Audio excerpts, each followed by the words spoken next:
और इन टीचरों को आता क्या है? अंजना तुमको हम चैलेंज करते, तुम जीडीपी समझा के दिखा दूं। अब सुनिए ध्यान से, अंजना 200 रुपए का कोर्स आएगा इकोनॉमिक्स का, उसमें पढ़ना कोर सेक्टर इंडस्ट्रीज।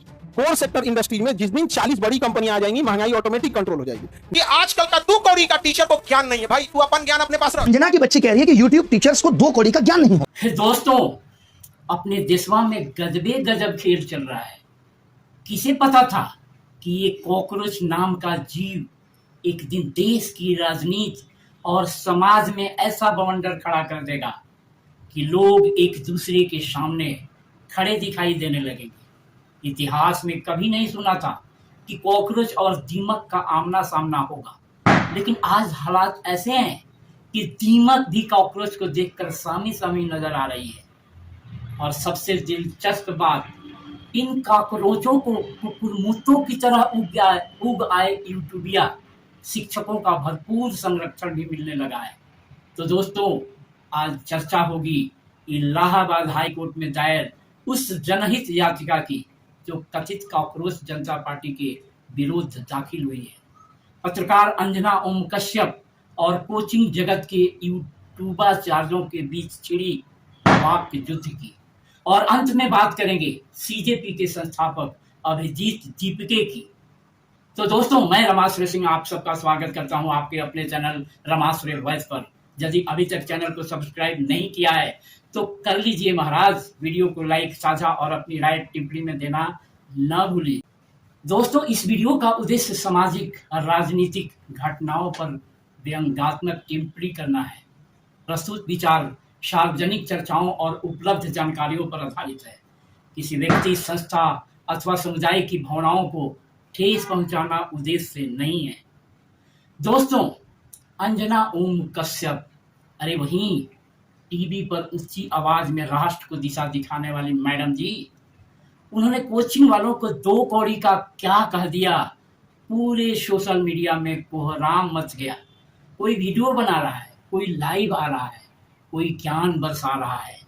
कई यूट्यूबिया गुरुजन सामने आए, किसी ने प्रतिवाद किया, किसी ने तंज कसा। एक शिक्षक महोदय तो इतने आवेश में आ गए कि बोले, मैडम अब हम ही लोग आपके पास आ जाते हैं, अब आप ही पढ़ा दो।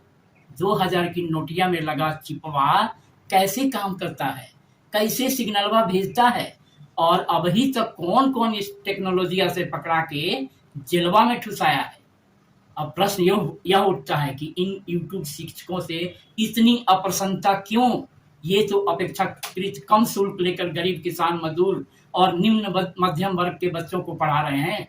और आश्चर्य देखिए, बच्चे सफल भी हो रहे हैं। कोई बीपीएससी निकाल रहा है, कोई यूपीएससी, कोई दरोगा बन रहा है। तो क्या कुछ लोगों को यह असुविधा है कि गांव गरीब का बेटा भी अफसर कैसे बन जाए?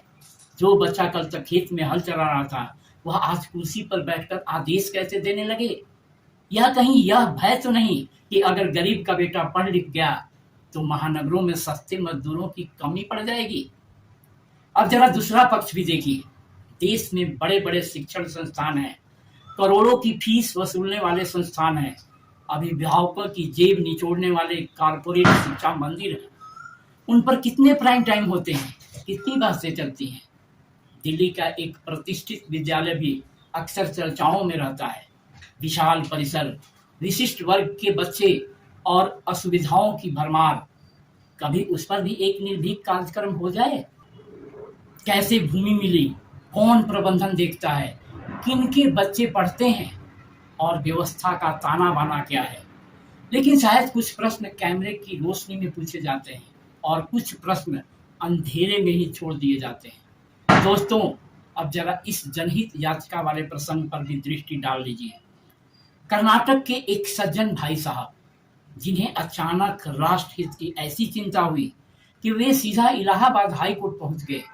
जनाब ने याचिका दायर कर दी कि इस सीजेपी अर्थात कथित कॉकरोच जनता पार्टी की जांच होनी चाहिए।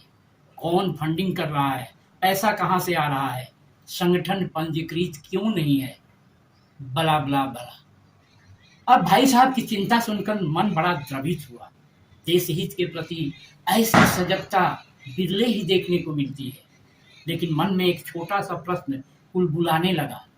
अपने देश में ऐसी कितनी संस्थाएं हैं जो दशकों से चल रही हैं, 100 वर्ष पूरे कर चुकी हैं, लेकिन उनके पंजीकरण और संरचना को लेकर भी समय समय पर प्रश्न उठते रहे हैं।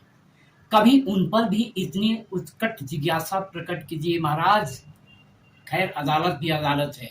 माननीय न्यायालय ने पहले तो पूछा, भाई साहब आप कर्नाटका से इलाहाबाद क्यों चले आए, आपके यहाँ भी उच्च न्यायालय है कि नहीं।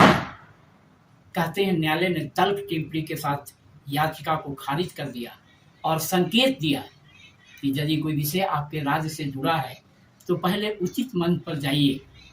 अब यह भी अपने देश का अद्भुत दृश्य है। कभी कभी लोग अपने प्रदेश की समस्याएं छोड़कर हजारों किलोमीटर दूर न्याय की मसाल लेकर निकल पड़ते हैं, मानो राष्ट्र का समस्त भार उन्हीं के कंधों पर टिका हो। अब आते हैं उस सीजेपी अर्थात कथित कॉकरोच जनता पार्टी पर। उसके संस्थापक अभिजीत दीपके 6 जून को भारत आने वाले बताए जा रहे हैं। अब देखना यह दिलचस्प होगा कि सोशल मीडिया पर करोड़ों समर्थकों का दावा करने वाले लोग हवाई अड्डे तक पहुंचते हैं या नहीं, या फिर यह समर्थन भी डिजिटल दुनिया का वही महाजाल निकलेगा जहां लाइक करोड़ों के और मैदान में सन्नाटा।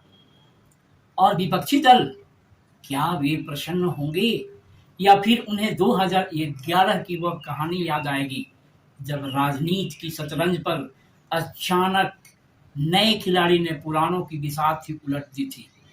आपको क्या लगता है, अभिजीत दीपके का स्वागत होगा या सोशल मीडिया की सेना स्क्रीन तक ही सीमित रह जाएगी? अपनी राय कमेंट बॉक्स में अवश्य लिखिए। तब तक के लिए जय संविधान, जय भारत, जय हिंद।